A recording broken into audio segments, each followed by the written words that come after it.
माँ वाणी को प्रणाम करता हूँ और आप सबका बहुत बहुत आभार। इतनी सर्दी में भी आप यहाँ पर बैठे हुए हैं। वैसे सर्दी का भी एक फायदा है, गर्मी नहीं लगती। आइए, मंच इतना समृद्ध है, मैं सबको एक साथ प्रणाम करता हूँ क्योंकि जो समय मिला है मुझ पर आप सबका बड़ा आशीर्वाद है, इसी के कारण मैं मंच पर हूँ। आदरणीय जगदेव दादा, उनके विषय में सबने बहुत कुछ बता दिया है और उनका व्यक्तित्व तो आप लगातार उनसे जुड़े हुए हैं तो मुझे लग रहा है कि ठीक ठाक ढंग से परिभाषित हो जाएगा या फिर हो ही गया होगा जिस ढंग के वो किरदार हैं। और मैं जब पढ़ने चला हूँ तो फिर भाई साहब आ रहे हैं, भाई साहब के साथ में बंदूक लेके भी भाई साहब आ रहे हैं। आदरणीय श्रद्धेय विधायक जी, अगर मैं ठीक ठीक पहचान पा रहा हूँ, जी हाँ, पूर्व विधायक जी आ रहे हैं, मैं उनका बहुत बहुत अभिनंदन करता हूँ। आप सही समय पर आए हैं। हम लोग थोड़ा पहले प्रारंभ हो गए थे, लेकिन मुझे पता है उनकी अपनी व्यस्तताएं हैं और बहुत दिनों बाद मैं उनसे मिल रहा हूँ। पिछली बार जब मैं उनसे मिला था तो वो आरएमपी डिग्री कॉलेज में एक वाद विवाद प्रतियोगिता होती है, उस प्रतियोगिता में मैं द्वितीय स्थान पर रहा था। एक दिन की तैयारी थी और उनके हाथों से मुझे सम्मान मिला था, आज वो है। आइए, मैं चाहता हूं कि सम्मान जो उनका होना है वो मेरे कार्यपाठ के बाद होगा, ऐसा।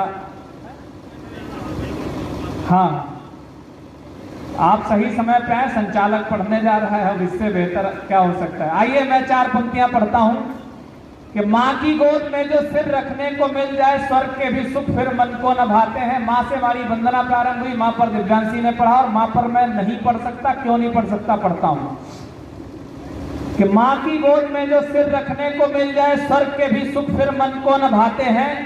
पाने जिसका दुलार ने भरी फटकार लेके अवतार प्रभु धरती पे आते हैं। लिखने को पहले ही सबने लिखा है खूब, कितने ही लोग ऐसी कविता सुनाते हैं। पर सच पूछिए तो माँ है वो बड़ा विषय, इस पे लिखो तो शब्द बौने पड़ जाते हैं। पर सच पूछिए तो।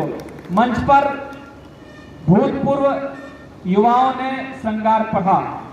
मुझसे लोग कहते हैं कि तुम तो अभी युवा हो, श्रृंगार क्यों नहीं पढ़ते हो।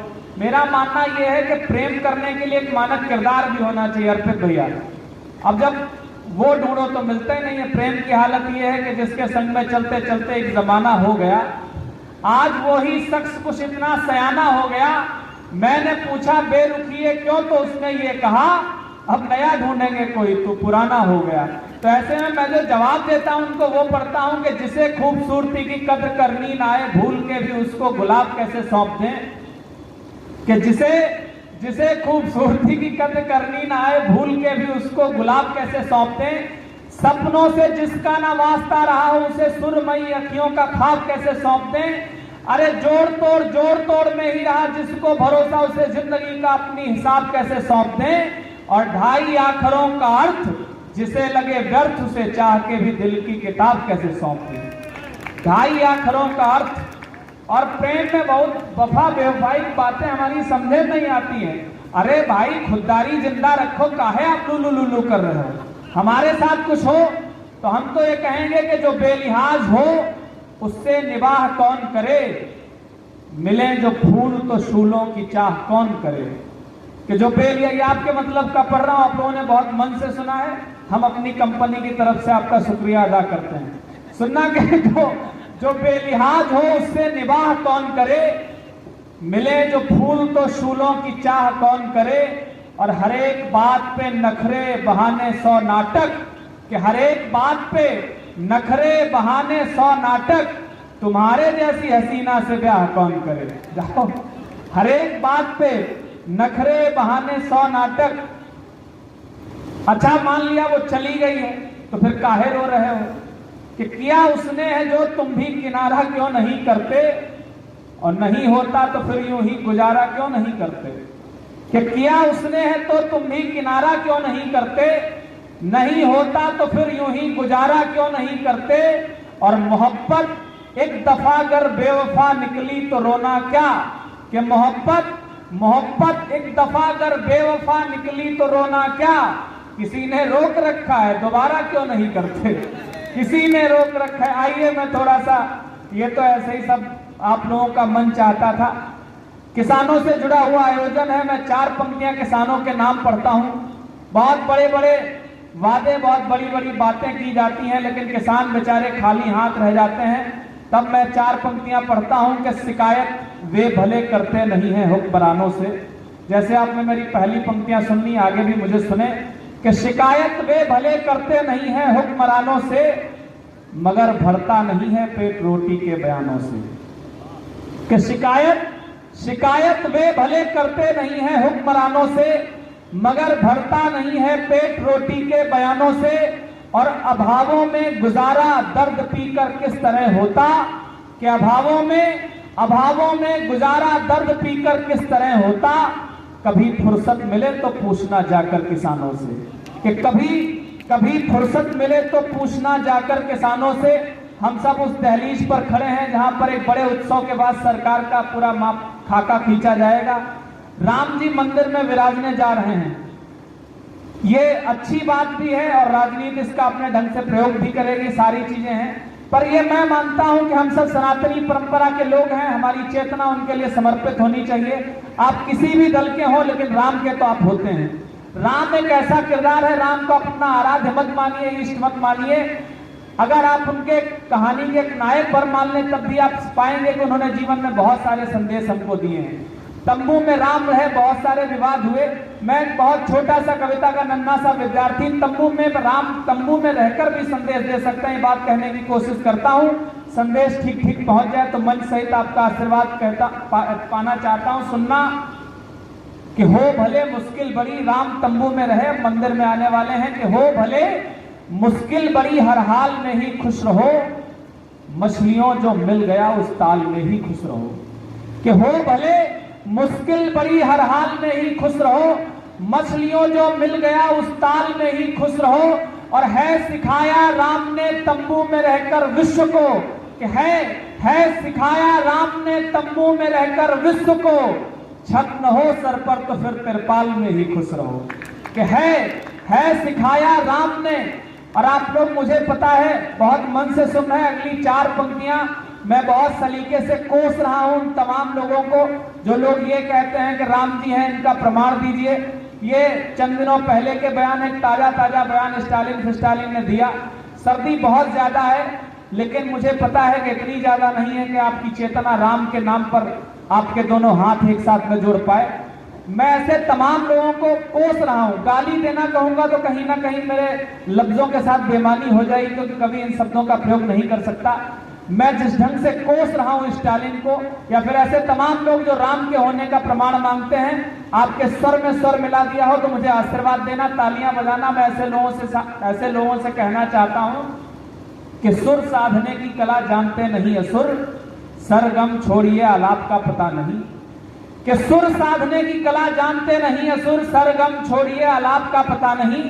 कलुषित मानसिकता या युग का प्रभाव, बावलों को पुण्य और पाप का पता नहीं।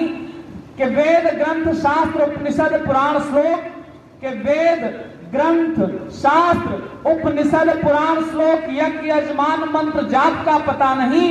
और अपने सनातन पे प्रश्न वे उठा रहे हैं जिन्हें खुद के भी सगे बाप का पता नहीं। अपने सनातन पे आइए। मैं 2-2.5 मिनट की कविता पढ़ना चाहता हूं। मुझे पता है कि आप सब लोग जाने के क्रम में होंगे, और कुछ लोग तो जो गाड़ियों पर बैठ के आए, जैसे अर्पित भाई के साथ भाई साहब आए हैं, तो सोच रहे हैं जब ये जाए तब हम आए। मुझे सुनील वाजपेयी याद आते हैं, उन्होंने 4 पंक्तियां लिखी थी कि घाट किनारे ठहरे जल में नौका खेना थोड़े ही है। कि घाट किनारे ठहरे जल में नौका खेना थोड़े ही है, जीवन सांसों का उपक्रम है, चना चबेना थोड़े ही है।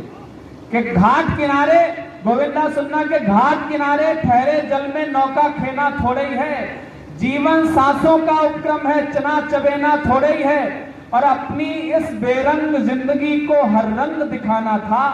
कि अपनी इस बेरंग जिंदगी को हर रंग दिखाना था, सो बाजार चले है, कुछ लेना देना थोड़ा ही है। आइए, मैं, क्योंकि पत्रकारों का कार्यक्रम है दैनिक जागरण का, और मंच पर कवि हैं, अगले 2.5 मिनट में आपका मन मांगता हूं, जो कुछ अच्छा बुरा किया, अगर मुझसे कुछ बुरा हुआ वो मेरी अपनी गलती हो सकती है, अच्छा हुआ तो आदरणीय मंच और आदरणीय जगदीप भैया जैसे बड़े लोगों का आशीर्वाद है। हम लोग जब मंच पर खड़े होते हैं, चाहे पत्रकार हो, वो जब लिखते हैं तो समाज को कहते हैं कि ऐसा ऐसा करिए, पर मुझे लगता है कि जिम्मेदारी कवि की भी है और पत्रकार की भी है। इस पूरी भूमिका के साथ और किसानों पर यह कार्यक्रम है, उसमें किसान भी संदर्भित होते हैं। कविता पढ़ता हूं। सुन्ना के फुर्सत के लम्हों में बैठा मैं सोच रहा था एक शाम, कि फुर्सत के लम्हों में बैठा मैं सोच रहा था एक शाम, इससे ज्यादा क्या पाऊंगा है दूर दूर तक मेरा नाम। पर पहली बार मेरा अंतस बोला मुझसे ओ सिद्ध कवि, अज्ञान का हरते अंधकार दुनिया कहती है तुम्हें रवि। लो आज कह रहा हूं तुमसे कुछ लिखो कि जो कविता सा हो, शब्दों में अर्थ समाये भावों की बहती सरिता सा हो। ये पहली बार हुआ था जब अंतस ने मुझको ललकारा, कवि के जीवन में प्रथम बार था ज्ञान विलुप्त हुआ सारा। था सोच रहा क्या जैसा कवि को लिखना चाहिए वैसा लिख पाऊंगा, कविता के अक्षर अक्षर में मैं कवि बनकर दिख पाऊंगा।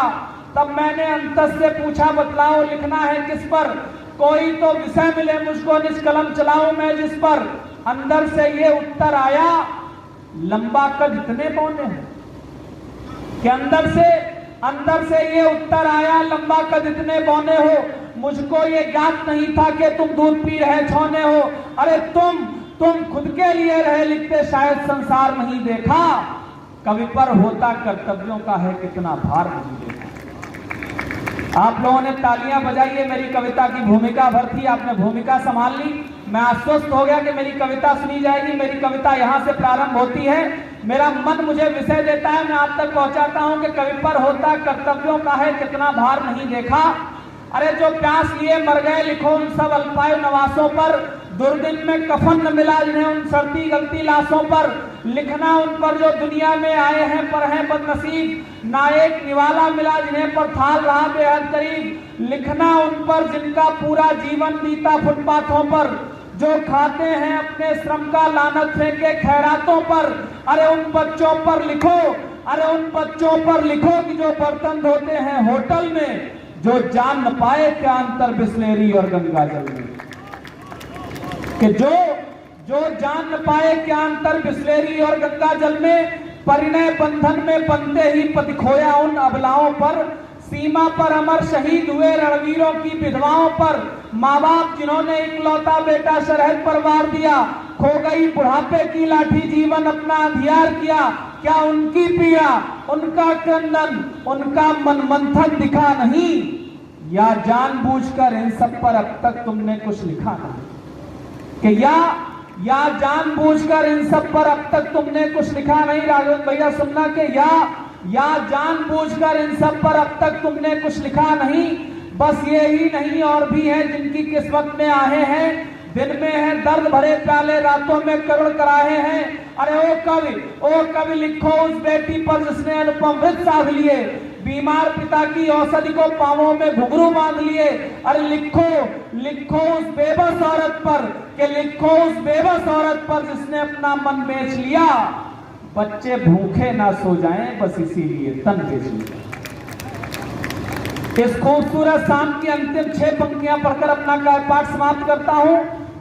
किसानों का मेला, और अगर आपको लगे कि किसानों पर मैं इससे अच्छा नहीं लिख सकता था, उनकी पीड़ा सिर्फ 4 पंक्तियों में गाता हूं, अपना स्थान लेता हूं कि बस यही नहीं और भी हैं जिनकी किस्मत में आए हैं। ओ कवि लिखो उस बेटी पर जिसने अनुपम व्रत साध लिए, बीमार पिता की औषधि को पांवों में घुंघरू बांध लिए। अरे लिखो उस बेबस औरत पर जिसने अपना मन बेच लिया। बच्चे भूखे ना सो जाएं बस इसीलिए तन बेच लिया। या जिस किसान की फसल गई, या जिस किसान की फसल गई पर किस्मत इतनी हेठी है, अगले सप्ताह विदा करनी उसको अपनी प्रिय बेटी है सोच रहा मर जाऊं मैं, है सोच रहा मर जाऊं मैं, हे प्रभु क्यों आती प्रलय नहीं। बोलो कवि क्या ये सब कविता लिखने के लायक विषय नहीं, कि बोलो कवि क्या ये सब कविता लिखने के लायक विषय नहीं। अरे तम हर प्रकाश जो ला न सके, क्या अंधियारा दूर भगा न सके, वो रवि कैसे हो सकता है। जन जन की पीड़ा गा न सके, वो कवि कैसे हो सकता है। जन जन की पीड़ा। बहुत बहुत धन्यवाद।